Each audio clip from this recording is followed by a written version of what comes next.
questions? Just come back to your last point about the structural deficit. I was thought the interpretation is the exact opposite. Is that if the deficit is 5 or 6%, then it's really uncertain about what is structural and what is cyclical, because it's getting towards what we now think are small numbers.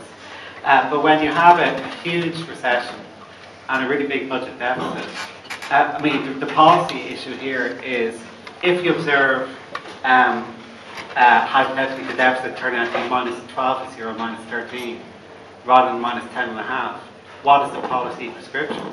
Because if you think, well, maybe potential output is just way lower than we thought, and therefore we should be, having a tighter fiscal policy to fight that deficit.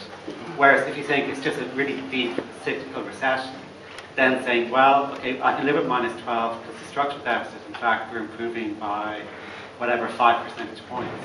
And so that is the, it's really when you get into a really big fiscal problem, a really big recession, they start to want to discriminate, not when the issues are small.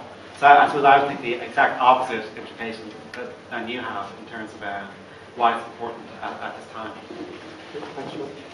Anyone else with a question? One here, just on the left. Hello. Carl Dieter from Irish Mortgage Brokers.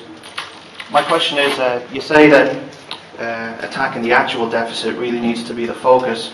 My question is, if hypothetically you just had unlimited power in the morning, you could do whatever you want, what 3 things would you do to fix it? Raise taxes and cut spending. So we'll take one more question. Hi, Carl, Peter Clinch. Just a quick question on productivity and enhancing it. Make a comment on the role of public expenditure and taxation in enhancing productivity per capita and focusing upon that, whether it be by investment in physical capital through NDP or research and development, human capital, education. That seems to be a key challenge for the country now to get that right. Okay, if you don't mind, I will move on and ask Carl to answer those and invite you to that.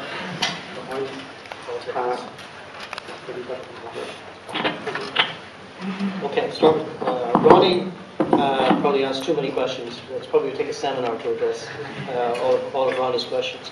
I mean, one is about the composition of recent productivity growth, or the composition of the economy in recent years. And Ronnie also rolled that together with a set of questions about measurement of productivity related to nurses and so on.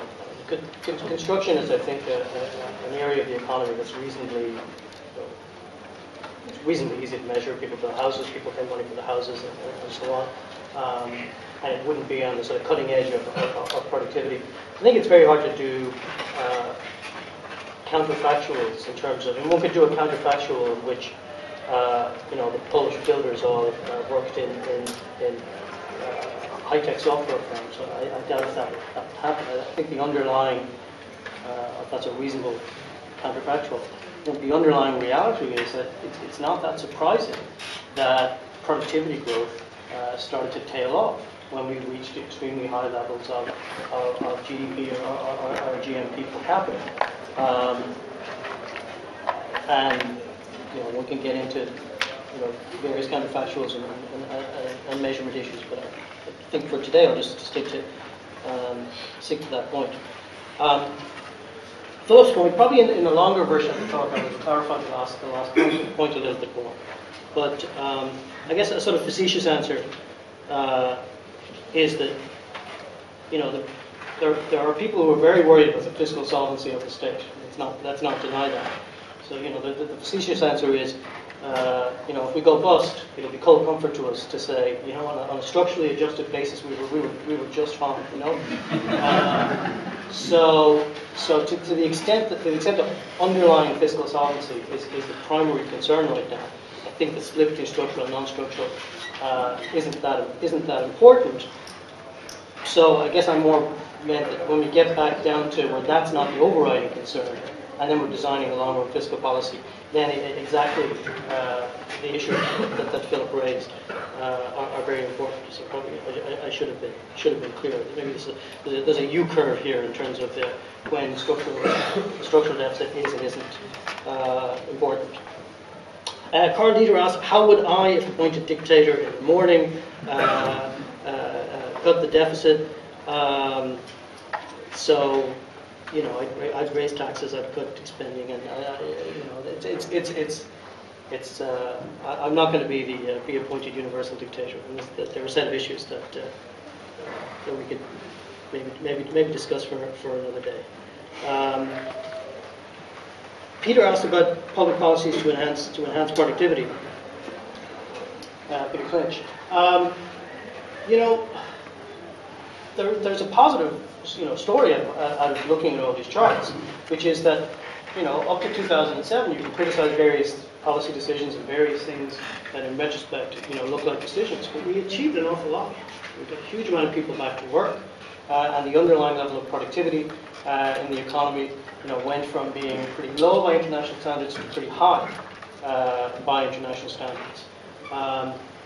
You know, we are still the underlying potential, to the extent that this is a useful concept, the underlying potential level of output in Ireland is still quite high.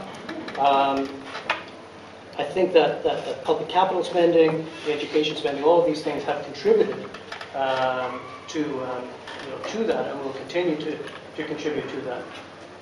That said, again, if your number one concern right now is with establishing the fiscal solvency of the state, getting fiscal policy back on some sort of reasonable track, and avoiding having to get into areas of punitive tax increase, or potentially extraordinarily disruptive and painful